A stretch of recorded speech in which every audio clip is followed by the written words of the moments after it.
We are back talking Daily Vedantic, and today's reflection is something that I get enthusiastic to talk about. I try not to use the word excitement. I try not to get excited for things. It's something that we're cautioning against within this philosophy. An excited dog is the kind of dog that runs out in the street and gets hit by a car. So we shouldn't be excited, but we can be inspired and enthusiastic. And today's episode is just one of those things that's so practical, so helpful in your day-to-day that you might find an application for it within 15 minutes of listening to this. And that is what we're told around force. The simple knowledge bomb on this concept is that which is forced is not full of force. So what does this mean?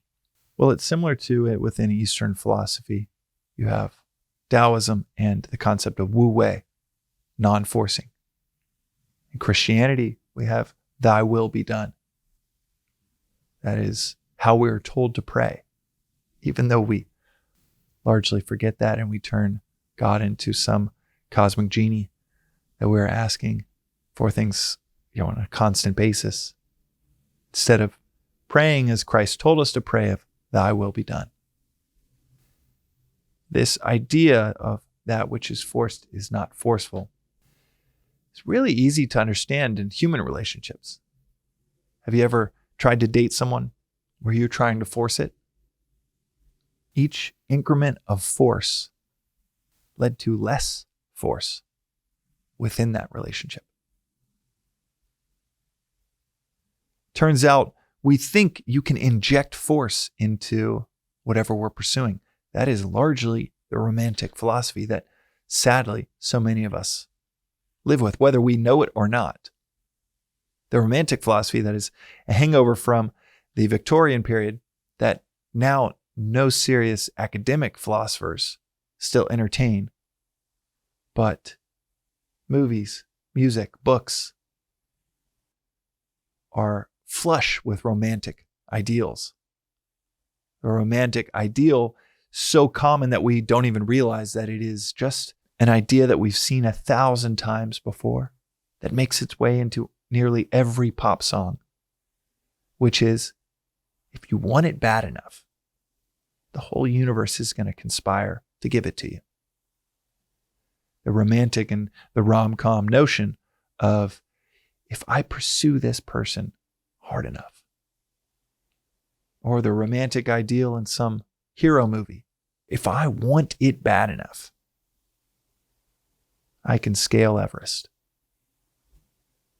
I can become that billionaire that I just read the memoir where it was just a rags to riches story and just perseverance, desire, overcoming challenge after challenge through sheer determination, completely throwing out that maybe that person didn't even care about the $1 billion by the time they got it because they were so focused on mastering their craft all along the way.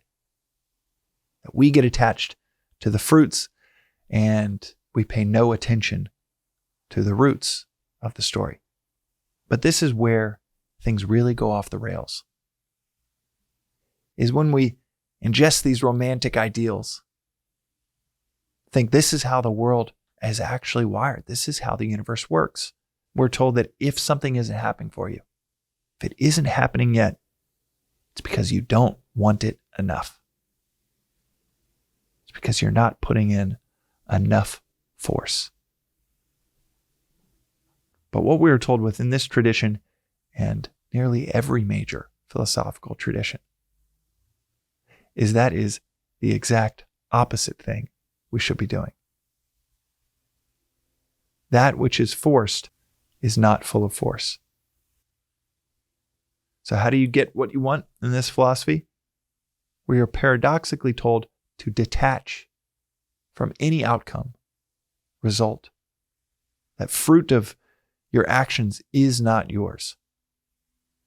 You want to have an insanely bountiful harvest of fruits everywhere? Detach from thinking any of those fruits are yours. You'll wake up with fruit all around you, fruit that you don't even identify with, that you do not think is yours, but to the outsider, you say, wow, what a crazy amount of abundance. I want that. They apply the Vedantic lens of, okay, let me detach from wanting that because that's the very thing that's going to limit me from getting there. Well, we're told they'll wake up with that same bounty.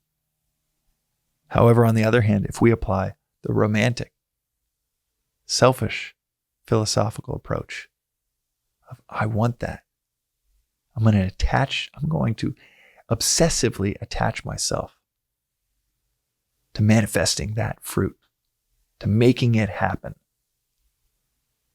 Best case scenario, what you end up with will end up being rotten. Most likely case is it will all evade you until you finally get to a place of non-forcing. The dating game is a perfect example where you're not trying to force that relationship. That allows for it to establish itself on its own, stand on its own 2 feet, flourish because it is this healthy communion between who knows how many forces that make this feel like, oh, this is something that should happen.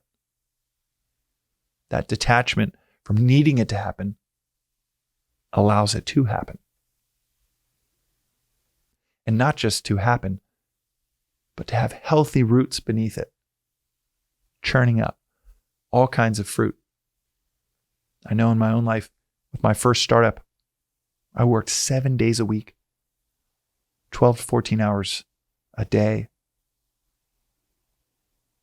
Ended up with nothing after 6 years of that.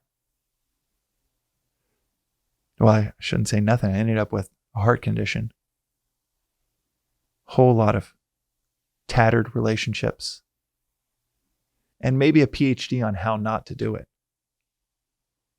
Fast forward a few years, and now running multiple companies.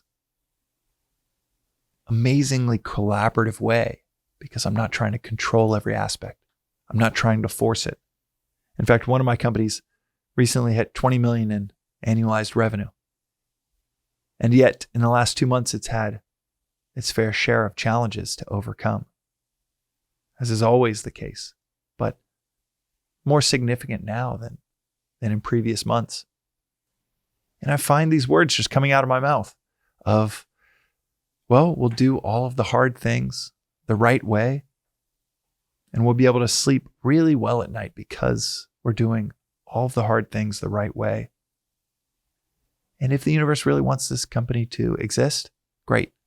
But if it doesn't, that's fine too. There isn't this obsessive need to extract something from the world.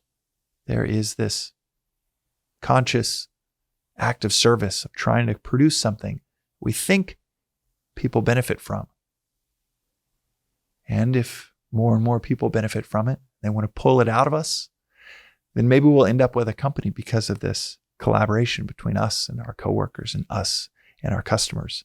Not because I forced it, but because since day one, it was kind of the same philosophy of, hey, if this is meant to exist, then I'm going to do everything I can to give it its best shot, but it's largely going to be pulled from us by people that really want what we're making. I have not had a single night of stress with any of these companies, 3 different companies that I've started in recent years, all at the same time. And even in the midst of economic headwinds, global pandemic, massive supply chain shortages all along the way, it's been this very stress-free, almost effortless experience where I feel like I'm this tiny little bit character that planted a few seeds, maybe gave a initial water, made sure that it had enough sunlight, and each one of these has taken on a life of its own. I cannot overstate how pleasant the difference between these two stories is.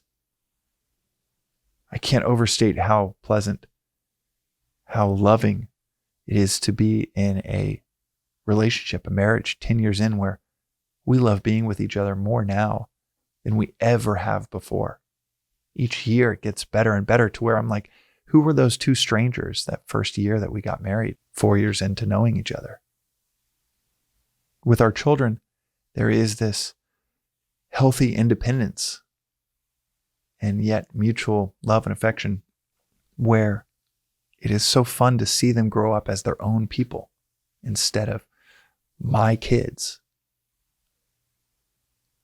Instead of forcing a viewpoint on them around a philosophy like Vedanta, I'm just going to tell them, hey, this is what we believe. But maybe you'll come up with something much better.